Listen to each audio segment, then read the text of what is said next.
Good morning मेरे प्यारे बच्चों, कैसे हैं आप लोग।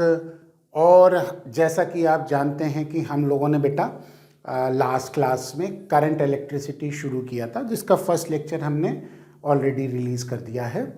आज हम लोग बात करेंगे करंट इलेक्ट्रिसिटी के लेक्चर नंबर 2 से रिलेटेड। बेटा फर्स्ट लेक्चर में हम लोगों ने चार्जेस देखा था, चार्जेस की प्रॉपर्टीज़, उनके बिहेवियर के बारे में सीखा था, और फिर हमने एक इलेक्ट्रिक करंट की डेफिनेशन भी बताई थी कि जब चार्जेस मोशन में आते हैं तो rate of flow of charge क्या होता है, इलेक्ट्रिक करंट होता है। ये लास्ट क्लास में हम लोगों ने डिस्कस कर लिया था। आज हम उससे आगे बात करेंगे, और सबसे पहले जो हम बात करेंगे बेटा वो करंट कैरियर्स के बारे में है ना। जैसा कि आप जानते हैं कैरियर मतलब जो करंट को कैरी करे, उसी को करंट कैरियर्स कहेंगे। तो बेटा जो चार्ज पार्टिकल होते हैं है ना, तो यहाँ पे हम इसको अंडरलाइन करते चलते हैं। द चार्ज पार्टिकल जिसके फ्लो की वजह से पर्टिकुलर डायरेक्शन में जब वो चार्ज पार्टिकल फ्लो करता है, ठीक है, तो उसके वजह से जो करंट कंस्टिट्यूट होता है, तो उन चार्ज पार्टिकल को करंट कैरियर्स कहेंगे। यानी कि जिसकी वजह से करंट कंस्टिट्यूट होता है उसको हम करंट कैरियर्स कहेंगे। ठीक है, तो जब चार्ज पार्टिकल एक पर्टिकुलर डायरेक्शन में मूव कर रहे हैं तो उनकी मोशन की वजह से करंट होगा, तो उन चार्ज पार्टिकल को करंट कैरियर्स कहा जाता है। ठीक है, सॉलिड्स में, लिक्विड्स में और गैसेस में अलग अलग तरह के करंट कैरियर्स होते हैं। सॉलिड्स में ज़्यादातर हम बात करते हैं मेटल या कंडक्टर की। बेटा अगर इंसुलेटर है तो करंट तो फ्लो करेगा नहीं ना, तो वहाँ पे मेटल होता है या कंडक्टर होता है जिसके अंदर मौजूद होते हैं फ्री इलेक्ट्रॉन्स मौजूद होते हैं। ये ध्यान रखिए, फ्री इलेक्ट्रॉन्स को, इसको लाल कलर से कर दें। हाँ, ये देखिए, फ्री इलेक्ट्रॉन्स जो होते हैं वो करंट कैरियर्स होते हैं। किस में? मेटल्स या कंडक्टर के केस में जो ज़रूरी बात है वो फ्री इलेक्ट्रॉन्स होना ज़रूरी है। अब आप कहेंगे कि सर अगर फ्री इलेक्ट्रॉन नहीं हुए तो क्या होगा? तो कई बार किसी सॉलिड्स में अगर फ्री इलेक्ट्रॉन नहीं है तो बेटा हम उसको इंसुलेटर कहेंगे। ठीक है, तो कंडक्टर तो तभी बनेगा जब वो फ्री इलेक्ट्रॉन्स उसके अंदर मौजूद होगा, और वही करंट के कैरियर्स होते हैं सॉलिड्स के केस में। आइए लिक्विड्स के केस में बात करते हैं। बेटा आप लोगों ने केमिस्ट्री में भी पढ़ा होगा कि क्या होता है कि लिक्विड्स डिसोसिएट इनटू आयंस, यानी कि पॉजिटिवली चार्ज आयंस और नेगेटिवली चार्ज आयंस में डिसोसिएट कर जाता है। तो ये चार्ज कैरियर्स होते हैं, जो पॉजिटिव चार्ज आयंस होते हैं और नेगेटिव चार्ज आयंस दोनों तरह के होते हैं, तो वो करंट कैरियर्स होते हैं लिक्विड के केस में। तो लिक्विड के केस में जो आयंस होते हैं, मेनली आयंस, चाहे तो पॉजिटिवली चार्ज हो या नेगेटिवली चार्ज आयंस होते हैं, वो करंट के कैरियर्स होते हैं लिक्विड के केस में।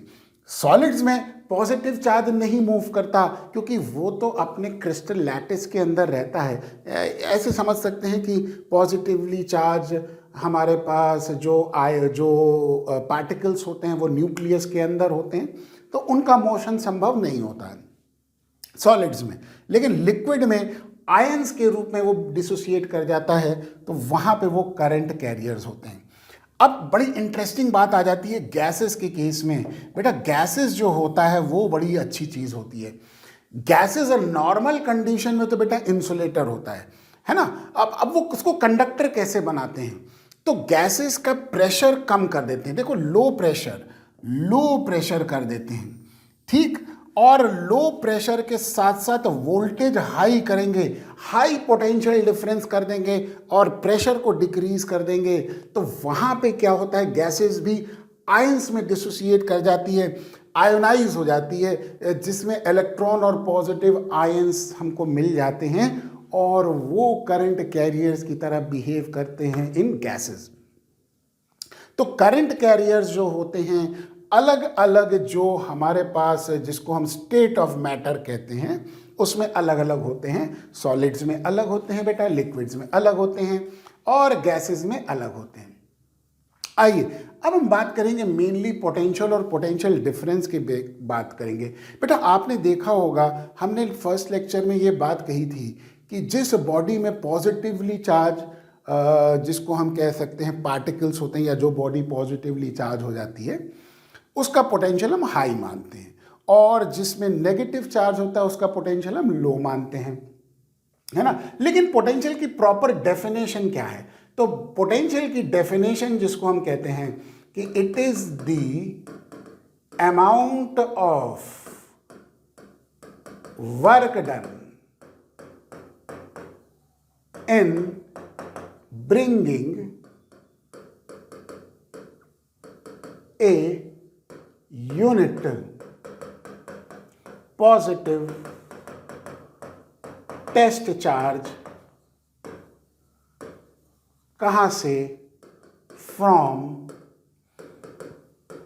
Infinity to a particular point. ठीक बेटा, होता क्या है कि जब हम इन्फिनिटी से किसी चार्ज को एक पर्टिकुलर पॉइंट तक लाते हैं, उसको लाने के लिए जो वर्क किया जाता है उसी को पोटेंशियल कहते हैं। ये डेफिनेशन जो है वो एक्चुअल में पोटेंशियल की डेफिनेशन है। ठीक है, तो अगर इसको हम डायग्रामेटिकली समझें तो कैसे समझेंगे? सपोज कर लो कि ये हमारे पास, ये तो लाल कलर से हो गया जी, हरे कलर से करें, लाल कलर चुभता है आँख में, बड़ा इरिटेटिंग लगता है। तो लाल कलर सिर्फ अंडरलाइन करने के लिए कई बार होता है, हाईलाइट करने के लिए होता है, अदरवाइज आँख में बड़ा चुभता है मुझे। तो ये मान लो, सपोज कर लो कि हमारे पास दो चार्जेस हो गए। ठीक है, लेट अस से ये चार्ज Q1 हो गया और ये हमारे पास दूसरा चार्ज Q2 हो गया।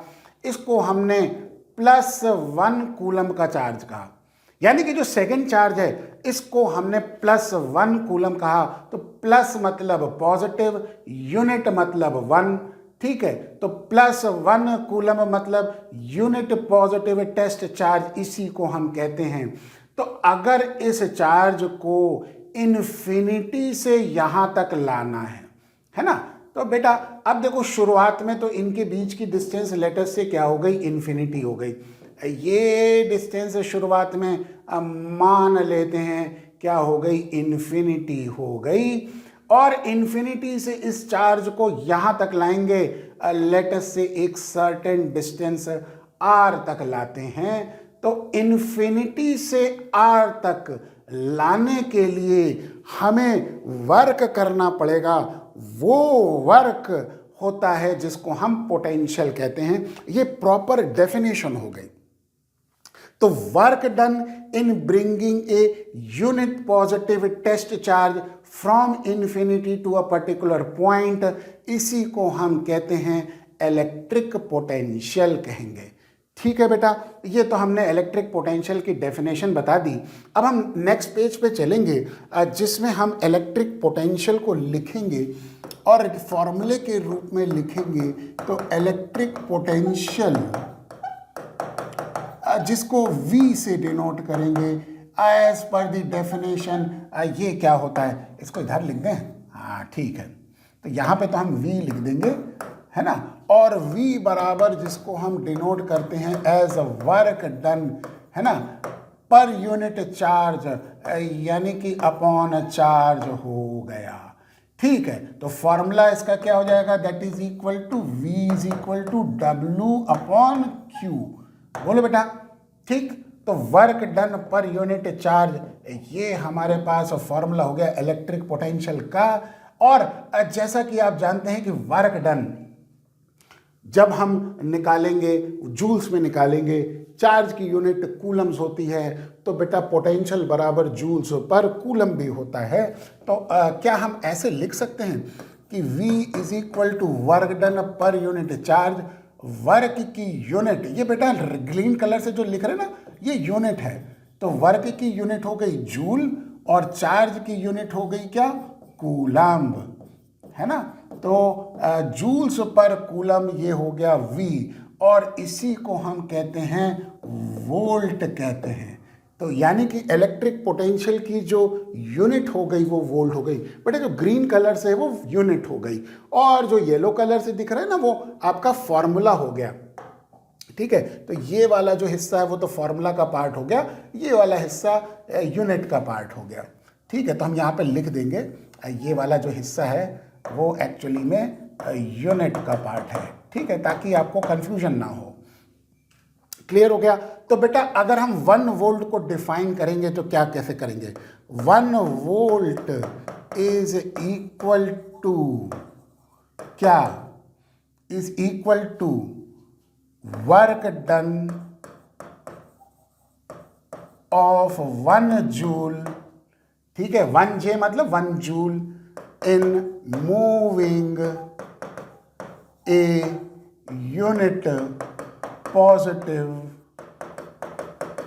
चार्ज। कहाँ से? From infinity to a point. Infinity से एक पर्टिकुलर पॉइंट, पॉइंट मतलब एक इंफिनिटी से बेटा एक फाइनाइट डिस्टेंस तक लाने के लिए वर्क कर रहे हैं। ठीक है, ये 1 वोल्ट की डेफिनेशन हो गई। क्लियर। अब इस तरह से करके क्या कर सकते हैं, हम पोटेंशियल निकाल सकते हैं। और पीछे जैसा कि आप देख सकते हैं कि हमने बात करी थी पोटेंशियल और पोटेंशियल डिफरेंस क्या होता है। तो पोटेंशियल तो ये हो गया। अब डिफरेंस ऑफ 2 पोटेंशियल को पोटेंशियल डिफरेंस कहेंगे। ठीक है, तो सीधी सी बात है। अब हम पोटेंशियल डिफरेंस को यदि हम डिफाइन करेंगे, है ना, तो कई बार आप लोगों को कंफ्यूजन हो जाता है कि पोटेंशियल क्या होता है, पोटेंशियल डिफरेंस क्या होता है। तो बेटा इसलिए मैंने कोशिश करी कि क्लैरिटी से आपको समझाया जाए। ठीक है, और पोटेंशियल डिफरेंस सिंपल टर्म्स में तो इसको हम डिफाइन करेंगे, इट इज द डिफरेंस। बेटा जब हम डिफरेंस की बात करते हैं ना तो हम प्लस माइनस नहीं लगाते बल्कि डिफरेंस लेते हैं। बड़े में से छोटे को हटा देंगे उसको डिफरेंस कहेंगे, सिंपल सी बात है। तो it is the difference of 2 potentials, difference of 2 potentials at 2 points, है ना। तो एक पॉइंट पे एक पोटेंशियल, दूसरे पॉइंट पे दूसरा पोटेंशियल, तो उनके बीच में जो डिफरेंस हो गया उसी को पोटेंशियल डिफरेंस कहेंगे। जैसे कि सपोज कर लो हमने यहाँ पे पॉइंट ए ले लिया, जिसका पोटेंशियल डिफरेंस क्या हो जाए, पोटेंशियल हो जाएगा VA। ए पॉइंट ले लिया, उस पॉइंट पे पोटेंशियल हो गया VA। और दूसरा पॉइंट ले लिया जिसको हमने B कहा, इसका पोटेंशियल हो गया VB। तो V जिसको हम पोटेंशियल डिफरेंस कहेंगे, ये कई बार इसको एक्चुअल में V भी कह लेते हैं और कई बार इसको डेल्टा V भी कहते हैं, है ना। अब आप कहेंगे डेल्टा डेल्टा डेल्टा, कई बार क्या होता है कि ये सब चीज़ें बड़ी चुभती हैं, खासकर लोअर क्लास में, क्योंकि अभी आप मेंटली प्रिपेयर्ड नहीं हो ये डेल्टा शब्द को इस्तेमाल करने में। डेल्टा मतलब डिफरेंस हो गया, ठीक है। तो डेल्टा V मतलब पोटेंशियल डिफरेंस हो गया। तो कई बार बुक में V लिख देते हैं पोटेंशियल डिफरेंस की जगह, बिल्कुल नॉर्मल सी बात है। तो कोई ऐसा कंफ्यूजन वाली चीज़ नहीं हो गई। तो delta V can be written as VA minus VB। अब देखिए ये वाला जो सिंबल है, ये जो सिंबल हम लोग इस्तेमाल करते हैं, ये एक्चुअली में डिफरेंस का सिंबल इस्तेमाल करते हैं ऐसे करके। तो इसका मतलब डिफरेंस हो गया, है ना। माइनस मतलब बड़े में से छोटे को घटा दिया तो वो डिफरेंस हो गया। तो डेल्टा V को पोटेंशियल डिफरेंस कहेंगे और VA माइनस VB कह देंगे। और कई बार इसको हम V भी कह सकते हैं। तो we can also call, we can लिख भी देते हैं, also call delta V equal to potential difference. ऐसा कर लेते हैं, डेल्टा V की जगह we can also call potential difference as V, ये सही रहेगा। डिफरेंस एज V भी कह देते हैं। तो ये भी ध्यान रखिए कि ये भी कहा जा सकता है। तो ऐसा कोई हार्ड एंड फास्ट रूल नहीं है कि हम क्या करें, क्योंकि ज़्यादातर केसेस में करंट इलेक्ट्रिसिटी में बेटा V मतलब पोटेंशियल डिफरेंस होगा, है ना। अगर हम इलेक्ट्रोस्टैटिक की बात करें तो वहाँ पे इलेक्ट्रिक पोटेंशियल होता है, लेकिन जब हम करंट इलेक्ट्रिसिटी की बात करेंगे तो वहाँ पे V मतलब पोटेंशियल डिफरेंस हो गया। तो we can also call potential difference as V in किस में बेटा, करंट इलेक्ट्रिसिटी में, ठीक है। इन करंट इलेक्ट्रिसिटी इस चैप्टर के अंदर हम V को पोटेंशियल डिफरेंस भी कहेंगे। बात समझ में आ गई बेटा? मेरे ख्याल से तो कोई कंफ्यूजन नहीं हुआ पोटेंशियल और पोटेंशियल डिफरेंस के बीच में। चलिए आगे बात करते हैं। अब हम आगे देखते हैं क्या हमारे पास है नेक्स्ट, जिसको हम कहते हैं इलेक्ट्रोमोटिव फोर्स। पहले तो इसकी डेफिनेशन लिख लेते हैं, क्या है इलेक्ट्रोमोटिव फोर्स। तो ये हो गया, it is the amount of work done by a cell in sending 1 coulomb 1c मतलब 1 coulomb charge once through the circuit completely। बेटा ईएमएफ नाम इलेक्ट्रोमोटिव फोर्स, नाम में फोर्स आ रहा है लेकिन एक्चुअल में ये वर्क है। बस ये ध्यान रखने वाली चीज है कि कई बार ऐसे क्वेश्चन पूछ लेते हैं कि electromotive force is a force और इट इज अ वर्क, तो आपको आंसर देना पड़ेगा कि वर्क है। नाम भले ही हम ईएमएफ रखते हैं लेकिन ये एक वर्क है, ठीक है। तो work done in sending a 1 coulomb charge once through the circuit completely by a cell। ऐसा करते हैं, थोड़ा सा हम इसको बनाने की कोशिश करते हैं और समझाते हैं डायग्राम से। ये देखिए, जैसा कि आप जानते हैं कि ये बेटा सेल हो गया। सेल में आप जानते हैं ना 2 टर्मिनल्स होते हैं, एक पॉजिटिव और एक नेगेटिव हो गया। तो ये हमारे पास सेल हो गया और हम क्या करेंगे, यहाँ पे ऐसा करेंगे, एक यहाँ पे की लगा देंगे, ज़्यादा सही रहेगा। आप लोग की से वेल वर्स्ड हो गए है ना, की लगा देंगे और ये हम ऐसे सर्किट को कंप्लीट कर देंगे, ठीक।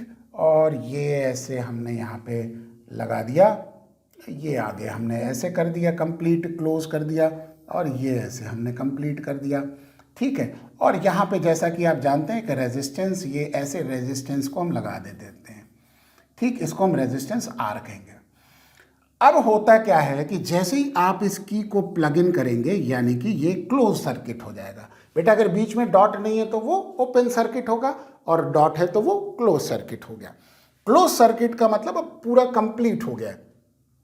तो ये सेल 1 कूलम चार्ज को भेजेगा, तो इस चार्ज को पूरे सर्किट में वो भेजेगा और वापस वो चार्ज वहां पे नेगेटिव टर्मिनल में आएगा।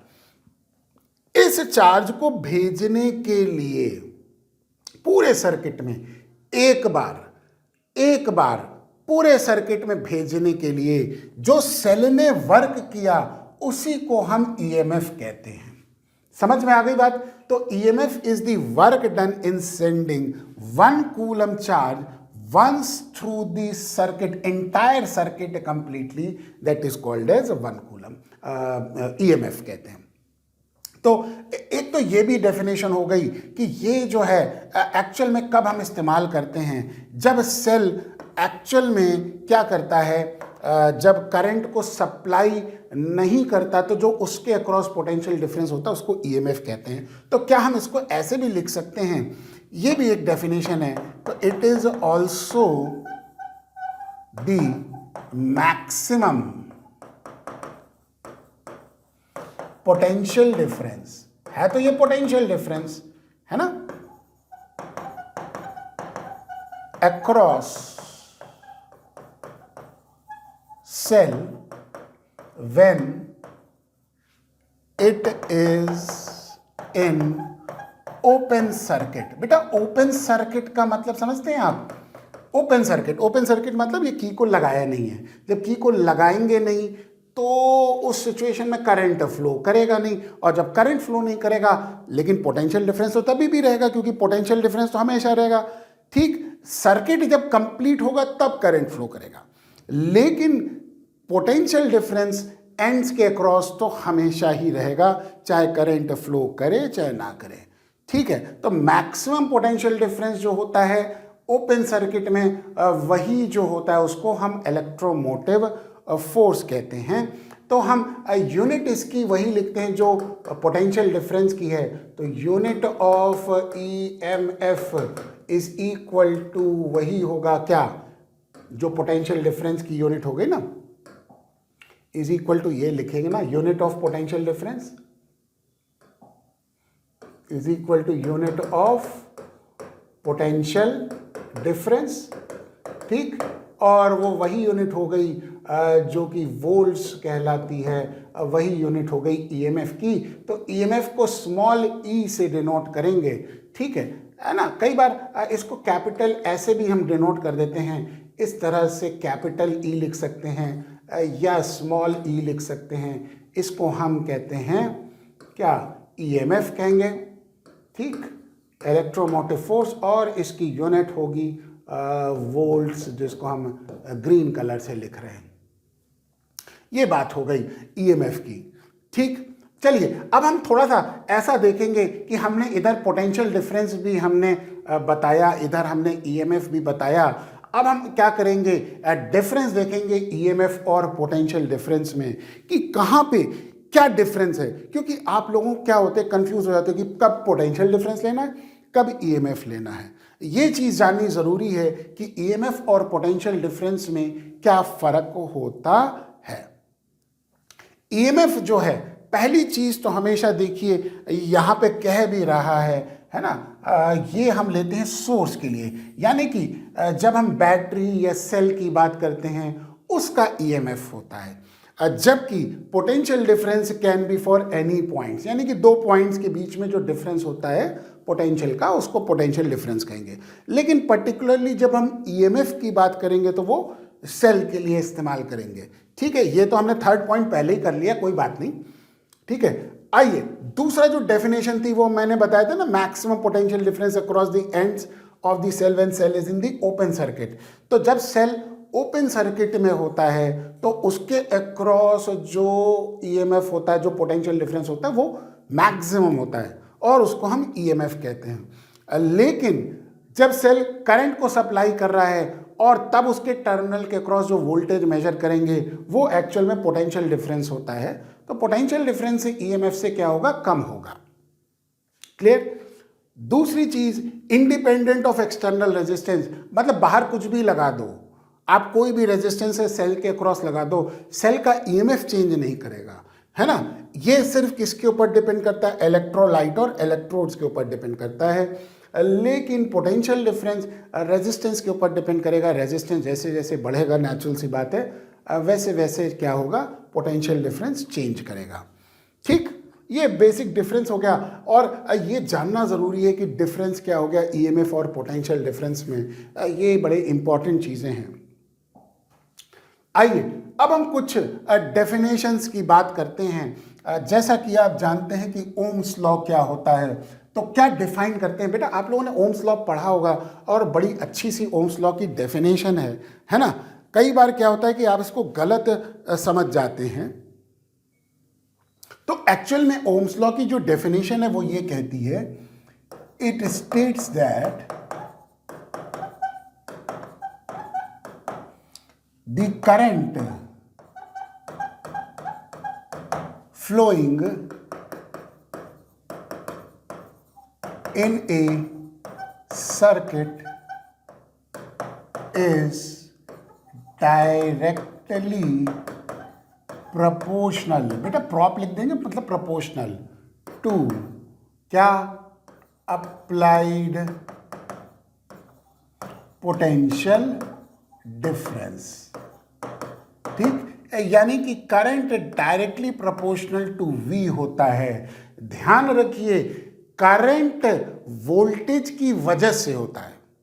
फिर से रिपीट करूं, वोल्टेज की वजह से करंट है।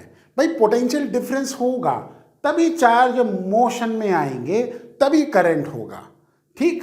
तो करंट पोटेंशियल डिफरेंस की वजह से है, पोटेंशियल डिफरेंस करंट की वजह से नहीं है, ये ध्यान रखिए। तो I डिपेंड कर रहा है V के ऊपर, V I के ऊपर डिपेंड नहीं करेगा, I V के ऊपर डिपेंड करेगा। ये समझना बड़ा जरूरी है, ठीक है।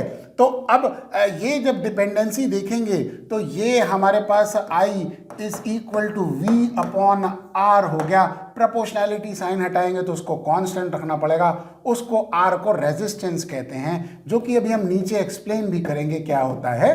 तो हमारे पास सीधे सीधे V बराबर IR, ये यहाँ से आएगा फॉर्मूला, ये ध्यान रखिए।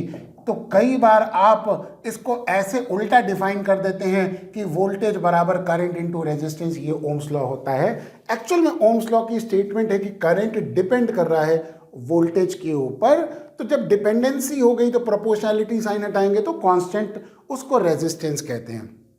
तो रेजिस्टेंस क्या हो गया, तो it is the property of any material, किसी भी मटेरियल, चाहे वो सॉलिड हो, लिक्विड हो, गैसेस हो, हर एक चीज में रेजिस्टेंस होता है। तो it is the property of any material by virtue of which, virtue of which मतलब जिसकी वजह से इट अपोजेस क्या, the flow of current, current के फ्लो को वो मटेरियल अपोज करता है, उस प्रॉपर्टी को हम कहते हैं रेजिस्टेंस, जिसको हम R से डिनोट करेंगे। ठीक है, ये बात तो मुझे लगता है कि क्लियर हो गई है और कोई खास इसमें चीज नहीं है। ठीक है, रेजिस्टेंस हो गया। अब ये देखेंगे कि रेजिस्टेंस किन किन फैक्टर के ऊपर डिपेंड करता है। तो डिपेंडेंस ऑफ रेजिस्टेंस देखेंगे कि व्हाट आर दी फैक्टर्स जिसके ऊपर रेजिस्टेंस डिपेंड करता है। तो हमने क्या किया, एक्सपेरिमेंट करना शुरू किया। और जब हम कई बार एक्सपेरिमेंट करते हैं तो हमें पता चलता है कि ये कैसे चीज़ें समझ में आती है। तो सपोज कर लो कि हमने एक कंडक्टर ले लिया। ऐसा करता हूँ कि इस कंडक्टर को सिलेंड्रिकल शेप में बना लूँ तो आप लोगों को ज़्यादा सही रहेगा। ये देखिए, ऐसा मैंने एक सिलेंडर नुमा चीज़ बना लिया, कंडक्टर, है ना। और ये देखिए ऐसे कंडक्टर बना लिया, ये देखिए सिलेंडर की तरह बना लिया। ठीक, तो अब क्या होगा कि ये इसकी लेंथ अगर L है और इसका area of cross section A है, तो हमने ये पाया कि R directly proportional to L, L यानी कि लेंथ ऑफ कंडक्टर। ये हमने एक्सपेरिमेंट से पता किया है। ध्यान रखिए, कुछ भी चीज़ें होती हैं, कई बार हम एक्सपेरिमेंट करते हैं और उससे हम फाइंड आउट करते हैं कि रेजिस्टेंस लेंथ के ऊपर डिपेंड करेगी। मतलब किसी कंडक्टर की लेंथ जितनी ज़्यादा होगी उसका रेजिस्टेंस उतना ही ज़्यादा होगा। ठीक है, और दूसरी चीज़ हमने पता करी कि R, ये तो पहली चीज़ हो गई, और दूसरी चीज़ पता करी कि R inversely proportional to area होता है। ये इसको हम कहते हैं एरिया ऑफ क्रॉस सेक्शन, है ना, ऑफ कंडक्टर। तो जो एरिया ऑफ क्रॉस सेक्शन, जो सर्कुलर पार्ट दिख रहा है ना, इसी को एरिया ऑफ क्रॉस सेक्शन कहेंगे। तो इसके ऊपर इनवर्सली हो गया, यानी कि जितना मोटा कंडक्टर होगा उतना ही ज्यादा एरिया होगा और उतना ही कम रेजिस्टेंस होगा। ये ध्यान रखिए। तो रेजिस्टेंस लेंथ के ऊपर ज्यादा डिपेंड करती है और इनवर्सली प्रोपोर्शनल टू एरिया। तो जब हम दोनों को कंबाइन करेंगे तो R की प्रोपोर्शनैलिटी लेंथ अपॉन एरिया हो गई, और प्रोपोर्शनैलिटी साइन हटाते हैं तो वहां पे हमको एक कांस्टेंट रखना पड़ता है रो। तो रो L अपॉन A हो गया। ये फॉर्मूला आ गया हमारे पास, जिसको हम कहते हैं रेजिस्टेंस का। इसमें ये जो फैक्टर है रो, इसको हम कहते हैं स्पेसिफिक रेजिस्टेंस। क्या कहेंगे? स्पेसिफिक रेजिस्टेंस कहेंगे। और कई बार इसको हम एक और नाम देते हैं, रेजिस्टिविटी भी नाम देते हैं। ठीक, तो स्पेसिफिक रेजिस्टेंस या रेजिस्टिविटी जो होती है वो मटेरियल के नेचर के ऊपर डिपेंड करती है। अभी हम इसके बारे में और डेप्थ में बात करेंगे। तो ये तो हमने एक डिपेंडेंस ऑफ रेजिस्टेंस देख लिया कि किन किन चीज़ों पे रेजिस्टेंस डिपेंड करता है। ठीक है, चलिए आज के लिए तो हमारे पास इतना ही बहुत है और ये डिस्कशन हम लोगों ने आज कर लिया है। अब हम नेक्स्ट क्लास में और आगे फर्दर बात करेंगे और नई चीज़ों को समझेंगे, प्लस इस फॉर्मूला जो अभी हम लोगों ने रिलेशनशिप देखी इसके ऊपर न्यूमेरिकल करेंगे बेटा, ये बड़े इंपॉर्टेंट न्यूमेरिकल्स हैं। ठीक है, चलिए, have a nice day, thank you so much.